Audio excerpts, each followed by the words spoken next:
प्रिय छात्र छात्राओं, आज हम लोग स्नातक द्वितीय खंड पत्र तृतीय में पूर्व प्रारंभिक मध्यकालीन भारत में भाषा और साहित्य के विकास का अध्ययन करने जा रहे हैं। जैसा हम सभी जानते हैं कि हमारी भारतीय सभ्यता संस्कृति काफी पुरानी रही है, और हमारी भाषा भी काफी पुरानी रही है। भाषा संस्कृत भाषा देववाणी देव भाषा के रूप में जानी गई और जिसका आधार भी काफी मजबूत रहा। वैदिक काल से ही हम बहुत सारे साहित्यों ग्रंथों की रचनाओं के बारे में जानते हैं और भाषा के विकास को भी जानते हैं। लेकिन प्रारंभिक मध्यकाल की जो शुरुआत होती है वह है 800 से 1200 ईस्वी पूर्व का, और इस 800 से 1200 ईस्वी पूर्व में संस्कृत भाषा का जो मौलिक स्वरूप था, संस्कृत भाषा जो जनभाषा थी, देववाणी थी, उसका ह्रास दिखाई पड़ने लगता है।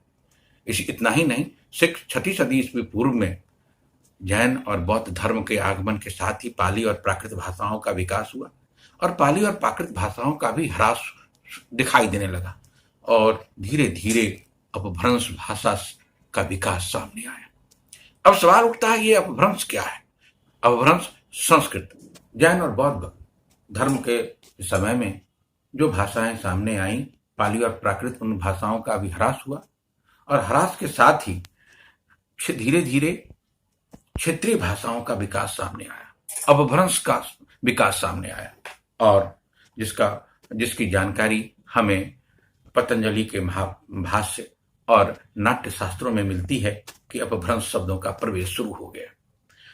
जब हम प्रारंभिक मध्यकालीन इतिहास और भाषा के विकास और साहित्य के विकास की चर्चा करते हैं, के बारे में सोचते हैं, तो हम देखते हैं कि यहाँ पर विभिन्न क्षेत्रीय भाषाओं का उदय, क्षेत्रीय भाषाओं का विकास हो रहा है, और जिसको हम इस रूप में देख सकते हैं: संस्कृत भाषा और साहित्य का विकास, दूसरा पाली प्राकृत भाषा और साहित्य का विकास, तीसरा भाषा और साहित्य का विकास, चौथा स्थानीय भाषा और साहित्य का विकास, और पांचवा क्षेत्रीय भाषा और साहित्य का विकास।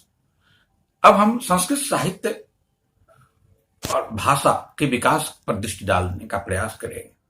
इस काल में, यानी जब हम इस काल बोलते हैं, 800 से 1200 ईस्वी के बीच, जो प्रारंभिक मध्यकाल के नाम से जाना गया है, संस्कृत भाषा जो एक समय में भारत की देववाणी थी, भारत की राष्ट्रीय भाषा थी, उसका ह्रास समय दिखाई पड़ता है। इसके दो कारण थे: एक भाषाई क्लिष्टता, संस्कृत भाषा की क्लिष्टता, दूसरा संस्कृत में तत्सम और तद्भव शब्दों का आगमन। तत्सम और तद्भव शब्द संस्कृत व्याकरण, हिंदी व्याकरण में इसकी जानकारी हमें मिलती है। तत्सम शब्द कहते हैं जो संस्कृत के हूबहू शब्द आते हैं, और तद्भव शब्द जो तत्सम से निकलते हैं। यानी कुल मिलाकर ये शब्द, ये तीनों ही संस्कृत, मौलिक संस्कृत, तत्सम और तद्भव, ये दोनों ही रूप जटिल रूप में थामने थे, जिसके कारण बहुसंख्यक लोगों ने उसे स्वीकार नहीं किया। जो कम पढ़े लिखे लोग थे, जो शिक्षित थे, सामान्य शिक्षित थे, उन्हें भी कठिनाई का सामना करना पड़ा, और परिणाम यह हुआ कि यह भाषा, संस्कृत भाषा, एक वर्ग विशेष, तथाकथित वर्ग विशेष के पास रह गई, जिसने पांडित्य और पंडिताई, जिसको हम कह सकते हैं कि पंडित या पंडिताई का कार्य शुरू किया, उनकी प्रधानता रह गई, उन्हीं के पास संस्कृत भाषा और साहित्य रह गई। परिणाम यह हुआ कि उन्हें बचाने के लिए राजाश्रय हुआ, और राजाओं ने संस्कृत भाषा और साहित्य को बचाने के लिए उन्हें गांव दिए, गांव दान में दिए, भूदान में दिए, भू अनुदान दिया गया, ताकि वो उनके द्वारा संस्कृत भाषा और साहित्य का को संरक्षण किया जा सके। हमें सूचना मिलती है, हमें जानकारी प्राप्त होती है कि मंदिरों के साथ गांवों को जोड़ा गया, गांव की आय से उनकी देखभाल शुरू की गई। तो ये एक बड़ी बड़ी बात हमें इस काल में दिखाई देती है कि संस्कृत भाषा को बचाने के लिए प्रयास किया गया। इसके बावजूद संस्कृत भाषा केवल कर्मकांड, पंडितों, कर्मकांड और पूजा पाठ के मंत्रों तक सीमित रह गई, और धीरे धीरे जो ब्राह्मण थे, जो पंडित थे, जिन्हें गांव भूदान में दिया गया था, उन्होंने लोगों के साथ जो उनका सम्मिश्रण हुआ, खेती कराने के लिए जो ब्राह्मणों के इतर समुदाय था, जो निम्न वर्गीय समुदाय था, उसकी भाषा और संस्कृत भाषा के बीच एक तालमेल हुआ और उससे अपभ्रंश भाषा का विकास हमें दिखाई पड़ता है कि संस्कृत भाषा गायब होने लगी। और संस्कृत भाषा के साहित्य और ग्रंथों की रचना कब हुई? भाष्य टीकाओं का आगमन हुआ और क्षेपक का विकास हमें इस काल में स्पष्ट रूप से दिखाई पड़ता है। इसी कड़ी को जब हम आगे बढ़ाते हैं तो हम देखते हैं कि इस काल में पुराणों का स्थान इतिहास ने ले लिया, यानी पहली बार इतिहास लेखन की शुरुआत भारत में 800 से 1200 ईस्वी के बीच हमें दिखाई पड़ती है। और हमें यह भी ध्यान रखना होगा कि संस्कृत भाषा में जो महाकाव्य हैं, रामायण, महाभारत, पुराण, उसका संकलन इस पूर्व प्रारंभिक मध्यकाल में आकर पूर्ण हो गया था और उसके स्थान पर धीरे धीरे जो विभिन्न प्रकार की रचनाएं, विविध रचनाओं, विभिन्न भाषाओं में, विभिन्न प्रकारों में वो विविधता के साथ रचनाएं सामने आईं और ये रचनाएं काफी महत्वपूर्ण हुई। जैसे रामचरितम, जैसे रामायण के स्थान पर, रामायण की संस्कृत भाषा को छोड़कर दूसरी भाषाओं में उसके स्थान पर संस्कृत में ही हल्का प्रयोग करते हुए अभिनंदन का रामचरित, वासुदेव का युधिष्ठिर विजय और त्रिपुर दहन, उसी तरह क्षेमेंद्र का जो कश्मीरी पंडित हैं उन्होंने रामायण मंजरी और भरत मंजरी की रचना की। इस काल की एक प्रधानता यह भी है कि इस काल में देवी महात्मा और देवी पूजा का प्रचलन प्रारंभ हुआ। ये बहुत बड़ी बात है, हमें इसका इतिहास जानना चाहिए कि भारत में देवी पूजा और देवी महात्मा का विकास कहां से हुआ, किस प्रकार हुआ, ये बहुत जरूरी है। और इसके लिए यह काल जो 8वीं सदी है, 8वीं से 12वीं सदी है, जो पूर्व प्रारंभिक मध्यकाल के नाम से जाना है, इसी के साथ चरित्र काव्यों का भी आगमन हुआ और वाक्पति राज का गौरव वाहु, संध्याकर नंदी का रामचरित, बिलहन का विक्रमांक देव चरित, आनंद भट्ट का बल्लाल चरित और परिमल गुप्त का कुमारपाल चरित, ये सारी रचनाएं 8वीं सदी से 12वीं सदी के बीच की हैं। इसका विकास हमें दिखाई पड़ता है। प्रारंभिक मध्यकाल में चंपू साहित्य का विकास हुआ। अब चंपू साहित्य किसे कहते हैं? पद्य और गद्य मिश्रित साहित्य को हम चंपू साहित्य कहते हैं। और इस कड़ी में जो नाम हमारे सामने आता है, विक्रम भट्ट का नल दमयंती कथा और सोमपुरी का यश तिलक चंपू, ये प्रमुख काव्य हैं। इसी कड़ी में जब हम आगे देखते हैं तो देखते हैं कि संस्कृत भाषा और साहित्य में भक्ति और ललित साहित्यों का भी विकास हो रहा है। भक्ति और ललित साहित्यों का आगमन हो रहा है। जैसे बहुत प्रमुख ग्रंथ हैं, हम सभी इससे परिचित हैं, जयदेव का गीत गोविंद, चंडीदास और चैतन्य का राधा कृष्ण प्रेम गीत। उसी तरह संस्कृत नाटक और नाट्य शास्त्र की रचना हो रही है। और इस कड़ी में विशाख दत्त का मुद्रा राक्षस और देवी चंद्रगुप्तम, राजशेखर का बाल रामायण और बाल भारत, हस्ती मल्ल का सुभद्रा हरण, धनंजय का 10 रूपक, सागर नंदिन का नाट्य रत्न कोश, रामचंद्र और गुणचंद्र का नाट्य दर्पण, नन्नदेव का भरत नाट्य शास्त्र अति महत्वपूर्ण ग्रंथ हैं। प्रारंभिक मध्यकाल में संस्कृत में कई नीतिसार और स्मृतियों की टीकाएं भी सामने आई। दामोदर गुप्त का नीति वाक्यामृत, उसी प्रकार जिमुत वाहन का जो बहुत महत्वपूर्ण है मिताक्षरा, जिसको हम कानून ग्रंथ मानते हैं, तो जिमुत वाहन का मिताक्षरा और दाया भाग, राजा भोज का युक्ति का कल्पतरु, उसी तरह देवभट्ट का राजनीति कांड और मिश्र का राजनीति प्रकाश महत्वपूर्ण है।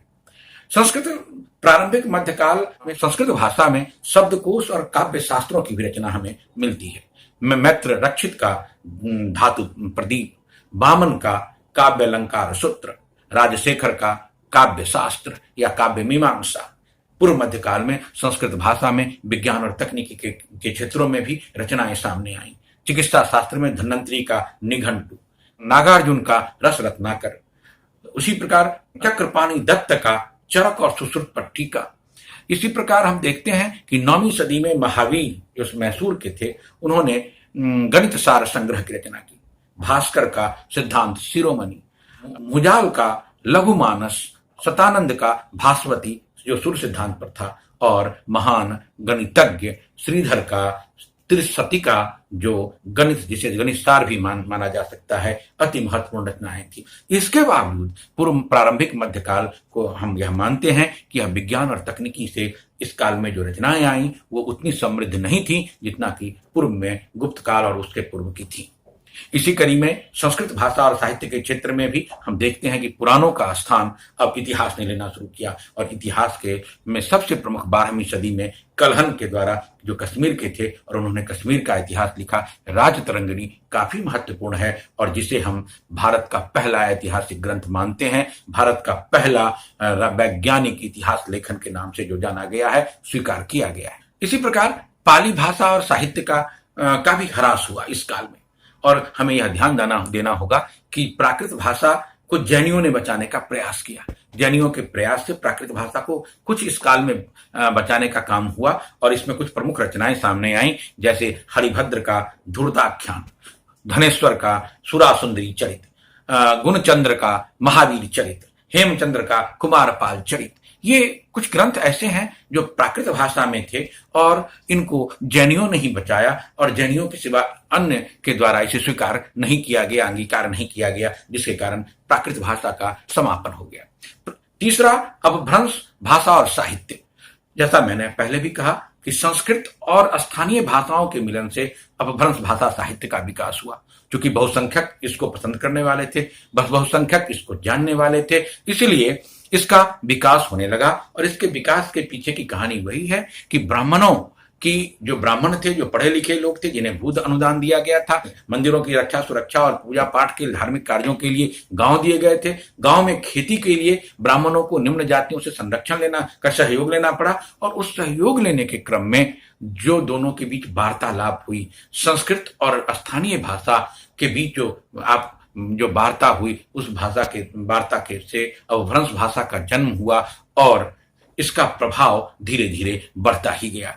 ये ब्राह्मी लिपि के क्षेत्रीय लिपि से विकसित अपभ्रंश भाषा थी, और अपभ्रंश भाषा की जो सबसे महत्वपूर्ण और प्राचीनतम पुस्तक है वह सरहप्पा की दोहावली है, तथा दूसरी जो प्रमुख पुस्तक है वो शंभुदेव की पौम चरित है। इसके अलावा स्थानीय भाषा और साहित्य की हम बात करते हैं तो हमें यह ज्ञात होता है, स्रोतों से यह पता चलता है कि पूर्व प्रारंभिक मध्यकाल में जब इस प्रकार संस्कृत भाषा का ह्रास हुआ, पाली प्राकृत भाषा का ह्रास हुआ, अपभ्रंश भाषा का उदय हुआ, तो धीरे धीरे क्षेत्रीय भाषाओं का विकास प्रारंभ हो गया। और क्षेत्रीय भाषाओं में जैसे बंगला, नेपाली, आसामी, भोजपुरी, असमी, पश्चिम उत्तर प्रदेश में खड़ी बोली, ब्रजभाषा, दक्षिण भारत में कन्नड़, तेलुगु, तमिल नहीं, तमिल के बारे में हमारी जानकारी है, पूर्व से जानकारी है कि तमिल भाषा का विकास संगम युग में हुआ, और संगम युग में ही तमिल व्याकरण की रचना भी हुई थी, जिसका नाम तोलकापियम है, और तोलकापियर ने उसकी रचना की थी। तो कश्मीरी, सिंधी, राजस्थानी, गुजराती, मराठी, इन भाषाओं का विकास इसी कालखंड में प्रारंभिक मध्यकाल के में हुआ, और ये सारी भाषाएं उस काल में इस अवधि में अपभ्रंश से युक्त थी। पांचवें कड़ी में हम लोग देखते हैं कि क्षेत्रीय भाषा और साहित्य का विकास हो रहा है। क्षेत्रीय भाषा और साहित्य के विकास में भक्ति काल के संतों ने बड़ी भूमिका अदा की, और उनके प्रयास से रोचक साहित्य का आगमन हुआ, जनप्रिय लोकप्रिय साहित्य का आगमन हुआ। पूर्वी भारत में यह काम नाथपंथियों ने किया, और नाथपंथियों के जो चर्चाविद थे, उनके चर्चाविदों के द्वारा मैथिली, बंगाली, असमी, उड़िया भाषा में साहित्यों की रचना हुई और काफी ज्यादा लोकप्रिय हुई। ये बड़े ही महत्वपूर्ण उपलब्धि इस काल में थी। तो इस प्रकार हम देखते हैं 8वीं सदी से 12वीं सदी के पूर्व काल में भारत में भाषा और साहित्य के विकास में एक और जहां मौलिक भाषा देववाणी संस्कृत भाषा का ह्रास हो रहा है, एक और जहां 6th सेंचुरी बीसी में आई पाली और प्राकृत भाषा का ह्रास हो रहा है, तो दूसरी तरफ अपभ्रंश भाषा, स्थानीय भाषा और क्षेत्रीय भाषा और साहित्यों का तेजी से विकास हो रहा है। और यहां तक कि अपभ्रंश भाषा में इस काल में महाभारत और रामायण की रचना तक की कर दी गई, और इसी तरह पुष्प दत्त के द्वारा एक नई कविता जो पद्य और गद्य से युक्त थी उसे लाया गया, और वह आज भी गांव में, सुदूर गांव में आज भी गीत काव्य के रूप में गाया जाता है, याद किया जाता है। लेखन और संकलन का अभाव था, चूंकि लेखन और संकलन को भ्रंश भाषा, क्षेत्रीय भाषा, स्थानीय भाषा को उतना संरक्षण नहीं मिल पा रहा था, इसलिए उनके लेखन और संग्रहण का अभाव रहा और इसलिए वह ये भाषाएं और ये साहित्य मौखिक रूप में ही रह गई। और धीरे धीरे जब मध्यकाल का विकास हुआ तो धीरे धीरे इन भाषाओं ने भी अपनी परिपक्वता को प्राप्त किया।